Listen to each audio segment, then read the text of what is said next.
ደስ ያበጋዝ እባላለሁ። የምስራቅ ጉራጌ ዞን ምክትል አስተዳዳሪና ግብርና መምሪያ ኃላፊ ነኝ።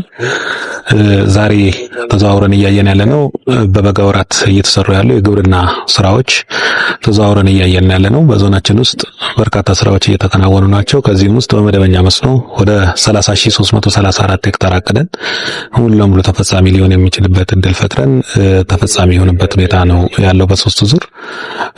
ከዚህ ጎን ለጎን የምንሰራው ሌላኛው የበጋ መስኖ ስንዴ ነው። በዚህ 1103 አካባቢ አቅደን ሙሉ ለሙሉ የተፈጸመበት ሁኔታ አለ።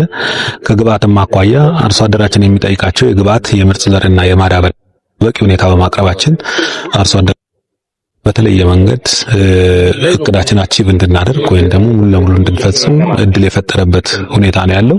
ከጊዜ ወደ ጊዜ የቴክኖሎጂ አጠቃቀማችን እየጨመረ የመጣበት ሁኔታ ነው ያለው። ሙስጠፋ ሀሰን እባላለሁ። የምስራቅ ጉራጌ ዞን ዋና አስተዳዳሪ። ዛሬ የመስክ ምልከታው ዋና ዓላማ በዞናችን የመደበኛም የበጋ መስኖም እንዴት እንደሄደ ማየት ፈልገን ነው የወጣ ነው። ይህንን ስራ በልዩ ሁኔታ እየመራ ነው ያለው የገጠሩ አርሶ አደራችን ነዋሪዎቻችን 3 ጊዜ 4 ጊዜ 5 ጊዜ ስንዴ ያመርቱ። ድሮ የተለመደው በአመት አንዴ ነው የሚያመርተው።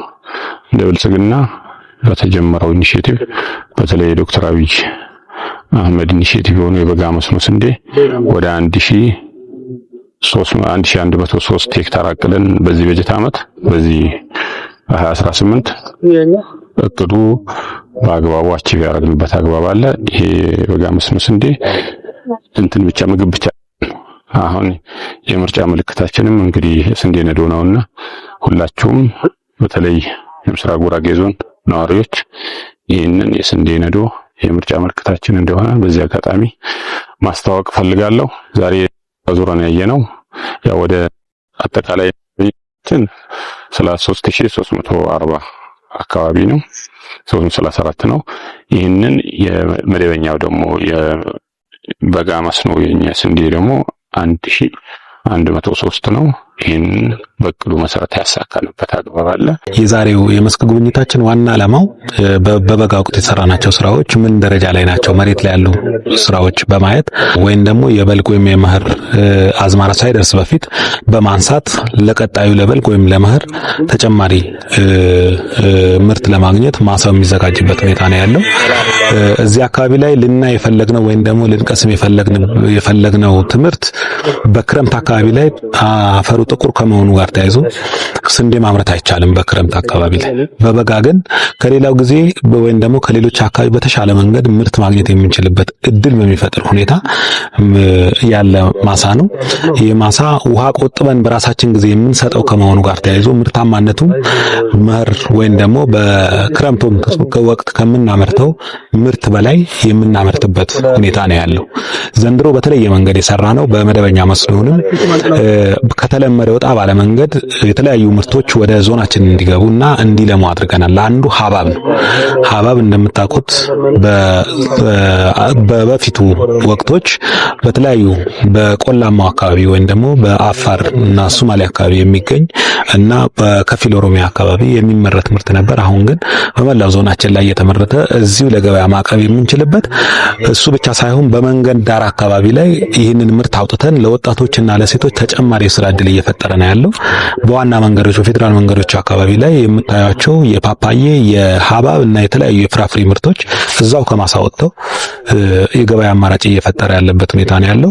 በጥቅሉ ከስራ እድል ፈጠራ አኳያም እንደዚሁ ግብርናው ላይ ከአሉን ከዞኑ ከፈጠርናቸው ስራ እድል ውስጥ ከ65% በላይ በግብርና የተፈጠረ ስራ እድል ከመሆኑ ጋር ተያይዞ ይሄ አተኩረን እንደ ዞን መንግስትም እንደ ዞን ግብርና መምሪያ እስከ ታችኛው መዋቅር ድረስ ያሉ ስራዎች በቅንጅት እየተመሩ ያሉበት ሁኔታ ነው ያለው። ባየነው የዘንድሮ የበጋ ወቅት ተግባር ስኬታማ ወቅት ነው ማለት እንችላለን።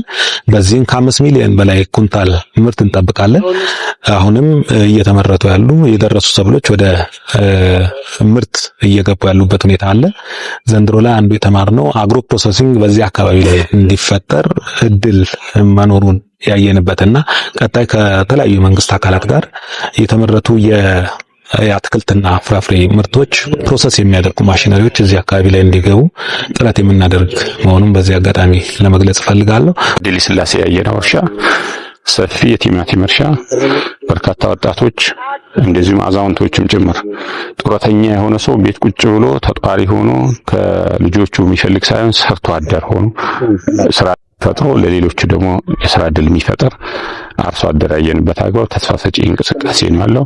በወረዳው የታቀደውን የመስኖ እቅድ ኦልሬዲ 250 ሄክታር ነበር ያቀደው ወረዳው ሶዶ ወረዳ።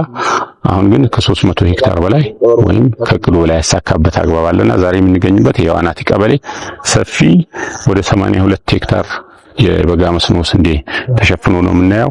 ይሄን የበጋ መስኖ ምግብ ብቻ አይደለም የፓርቲያችንም የምርጫ ምልክት ሆኖ እያስተዋወቀ የሚገኝ በአገር ደረጃ ትልቅ ተርኒንግ ፖይንት የሆነ ኤክስፖርት ማድረግ የጀመርንበት የተቆቀለ ስንዴ እርዳታ ከምንቀበልበት የራሳችን አምርተን ኤክስፖርት ማድረግ የቻልንበት አግባብ ትልቅ ፖለቲካል ተርኒንግ ፖይንት ስለሆነ ይህንን እንደ ሀገር የጀመርናቸው የልማት ስራዎች አጠናክረን ከቀጠልን እነዚህ በሞዴል አርሶ አደሮች የምናያቸው የልማት ስራዎች የሁሉም አርሶ አደር በዞናችን የሁሉም አርሶ አደር አካባቢ ማድረግ ማነቆችን በየደረጃው አመራር መፍታት አለበት። የነዳጅ ማነቆ፣ የግብዓት ማነቆ፣ የድጋፍ ክትትል፣ አሁን የሚነሱ የካናሎች እንደዚህ የአላይመንት ችግሮች ያለባቸው እነዚህ አቅርቦቶች አመራራችን ከቀበሌ ጀምሮ እስከ ዞን ያለው አመራር ሁሉም ረበረብ አድርጎ የራሱን አስተዋጽኦ አድርጎ አርሶ አደራችን ባቀደውና ከእቅድ በላይ ስኬት እንዲያስመዘግብ ድጋፍ እንድታደርጉ በዚህ አጋጣሚ ጥሪ ያቀርባለሁ። የዞናችን ማህበረሰብ የጀመርናቸው የልማት ስራዎች ተስፋ ሰጪ ስለሆኑ ይህንን ልማት ከጀመርን ወይም ዞናችን ከተመሰረተ 2 ዓመት ተኩል ነው።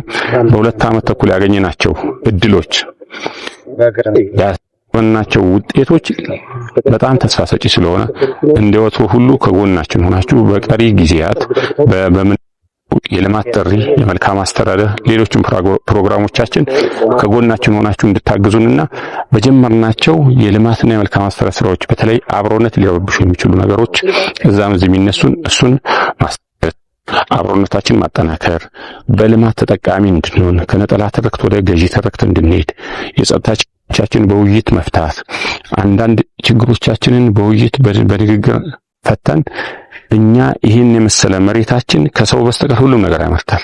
ይህን መሬት ይዘን ተርበናል ብለን ማንሳት የለብንም። ኤክስፖርት አድርገን ለማዕከላዊ ገበያ ብቻ ሳይሆን ለአዲስ አበባ ቅርብ ያውጣው ተመርቶ ከሰዓት መርካቶ የምንለው አንዱ የኛ ዞን ነው። ይህን እድል ተጠቅመን ኤክስፖርት አድርገን ኑሯችን መቀየር አለበት።